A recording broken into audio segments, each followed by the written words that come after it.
जय हिंद साथियों। तो चलिए आज हम लोग शुरू करते हैं संविधान के क्लासों को। ठीक है, आज हमारा पॉलिटी का पहला क्लास है। इसमें हम लोग आज अनुसूची से शुरू करेंगे। अनुसूची शुरू करने से पहले कुछ बेसिक तथ्यों को समझ लेते हैं, उसके बाद हम लोग जो है आगे की कहानियों को समझेंगे। ठीक है, चलिए। जब मेरा संविधान जो है, संविधान में मूल संविधान में जो था वह टोटल 8 अनुसूची, 22 भाग और 395 अनुच्छेद था। मूल संविधान में 8 अनुसूची, 22 भाग और 395 अनुच्छेद था। जबकि वर्तमान संविधान में जो है 12 अनुसूची, 25 भाग और 448 से अधिक अनुच्छेद है। लेकिन मूल रूप से जो है भाग 22 ही है। ठीक है, लेकिन क ख करके जो बढ़ा दिया गया है तो 4 बढ़ गया है, 22 से 25 हो गया है। ठीक है, तो चलिए अब हम लोग ये 12 अनुसूची जो है, इस 12 अनुसूची में किसका किसका वर्णन है, सभी को प्रत्येक को बारी बारी से देखते हैं। ठीक है, देखिए मूल संविधान में अनुसूची की संख्या कितना था, 8 था। लेकिन वर्तमान में कितना अनुसूची हो गया है, 12 अनुसूची हो गया है। जिसमें पहले अनुसूची में जो है 28 राज्य और 8 केंद्र शासित प्रदेश का वर्णन है। दूसरे में जो है सभी के वेतन का वर्णन है। और तीसरे में सभी सभी के शपथ ग्रहण का वर्णन है। यानी जितने भी नेता शपथ ग्रहण करते हैं उसका वर्णन किसमें है, तीसरे में है। ठीक है, चौथे अनुसूची में जो है वह राज्यसभा के सीटों के आवंटन के बारे में बताया गया है। यानी राज्यसभा का सीट का जो है किस तरह से आवंटित किया गया है वो बताया गया है। पांचवा अनुसूची में SC ST के बारे में बताया गया है। यानी SC ST जो जनजाति है उसके प्रशासन के बारे में बताया गया है आपके पांचवी अनुसूची में। छठा अनुसूची में जो बताया गया है वह पूर्वोत्तर राज्य, 4 वो राज्य है पूर्वोत्तर, उसका वर्णन किया गया है। असम, मेघालय, त्रिपुरा, मिजोरम। उसके बाद 7वीं अनुसूची में केंद्र और राज्यों के बीच शक्तियों के विभाजन किया गया है। यानी बताया गया है कि केंद्र सूची में और राज्य सूची में और समवर्ती सूची में किसका किसका वर्णन है, ये बताया गया है। कि केंद्र सरकार किस किस पर कानून बनाएगा, राज्य सरकार किस किस पर कानून बनाएगा, दोनों मिलकर के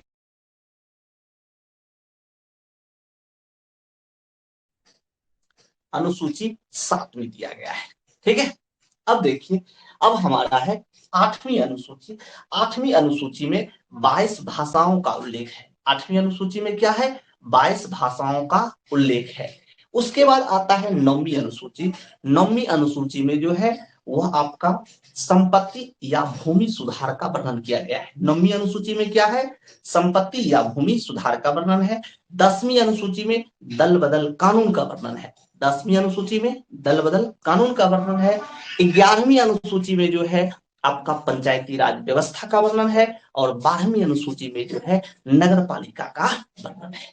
ठीक है, चलिए एक बार फिर से मेरे साथ आप लोग याद कीजिए, देखिए तुरंत आपका याद हो जाएगा। देखिए कैसे याद होगा। तो पहले अनुसूची में 28 राज्य और 8 केंद्र शासित प्रदेश का वर्णन है। बोल बोल करके बोलना है, याद रह जाएगा। दूसरे अनुसूची में वेतन का वर्णन है। तीसरे में शपथ का वर्णन है। चौथे में राज्यसभा के सीटों का आवंटन। पांचवा में SC ST का वर्णन। छठा में पूर्वोत्तर राज्य असम, मेघालय, त्रिपुरा, मिजोरम का वर्णन है। सातवां में केंद्र और राज्य के बीच शक्तियों का विभाजन किया गया है। आठवां में 22 भाषाओं का उल्लेख है। नौवां में संपत्ति या भूमि सुधार का वर्णन है। 10वां में दल बदल कानून का वर्णन है। 11वां में पंचायती राज व्यवस्था का वर्णन है। और 12वां में नगर पालिका का वर्णन है। अब देखिए इतना तो आपको जब क्लियर हो गया है, तब अब हम लोग अनुसूची को थोड़ा मॉडिफाई करेंगे। ठीक है, अब आपको मॉडिफाई कहां कहां करना है, ध्यान दीजिएगा। आपका 7वां अनुसूची, ठीक है, 9वां अनुसूची, 10वां अनुसूची, 11वां और 12वां अनुसूची। ठीक है, 7वीं अनुसूची में जो है केंद्र और राज्य के बीच शक्तियों का विभाजन किया गया है। हम इस साइड बता रहे हैं, थोड़ा बोर्ड को साफ करेंगे और बताएंगे। तो देखिए 7वीं अनुसूची में जो खड़ा है केंद्र और राज्य के बीच शक्तियों का विभाजन, ठीक ना। यानी कि इसमें जो है केंद्र और राज्य के बीच शक्तियों का विभाजन जो कहा है वह 3 को सूची दिया गया है। पहला दिया हुआ है संघ सूची।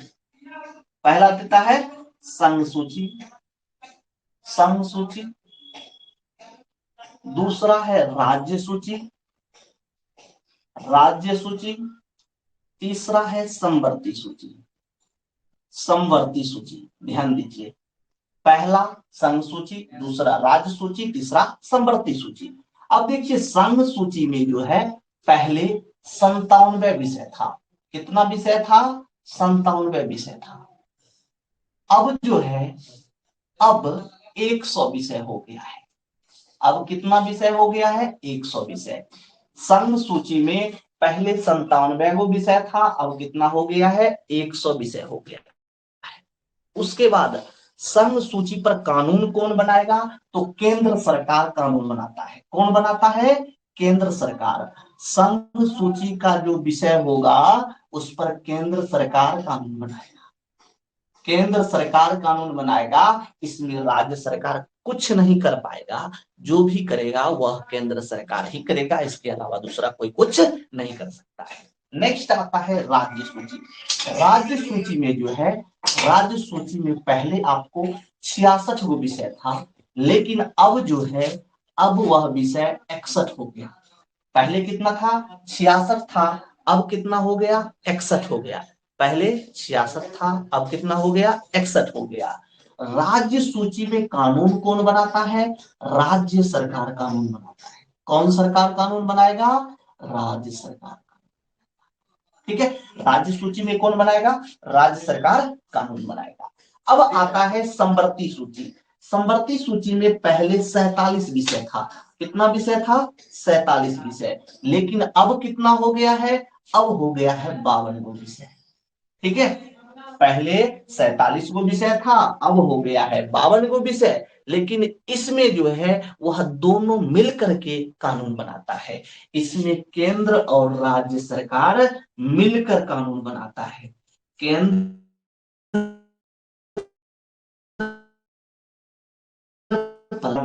जो है इसका कानून बनाता है।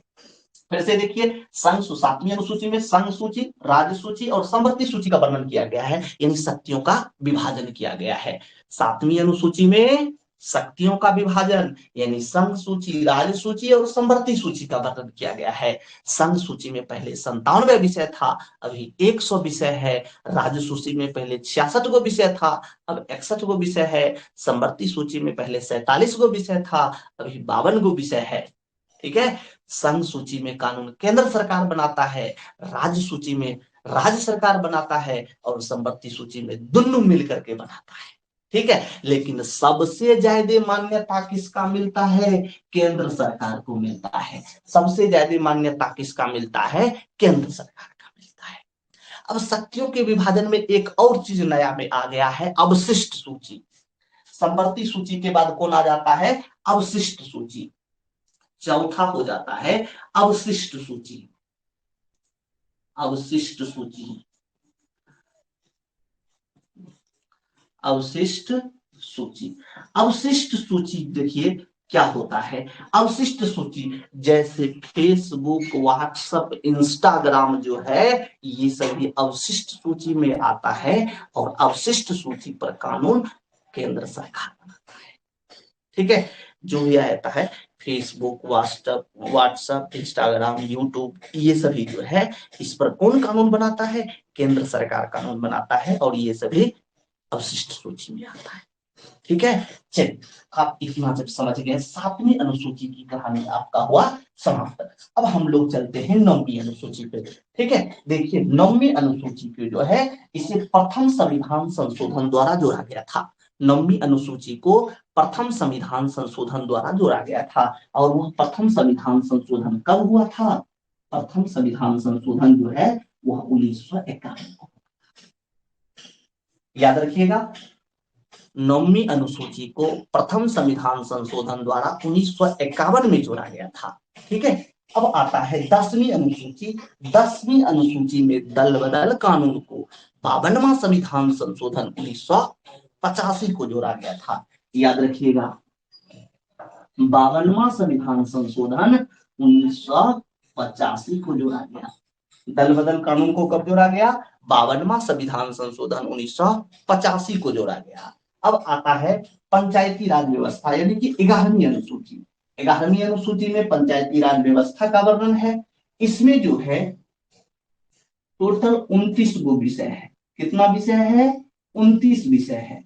जब भी कहेगा कि पंचायती राज व्यवस्था में यानी 11वीं अनुसूची में कितना विषय है? 29 विषय है। और यह किस संविधान संशोधन द्वारा बनकर तैयार हुआ था या फिर 11वीं अनुसूची में जोड़ा गया? 11वीं अनुसूची में पंचायती राज व्यवस्था को 73वां संविधान संशोधन 1993 को जोड़ा गया था।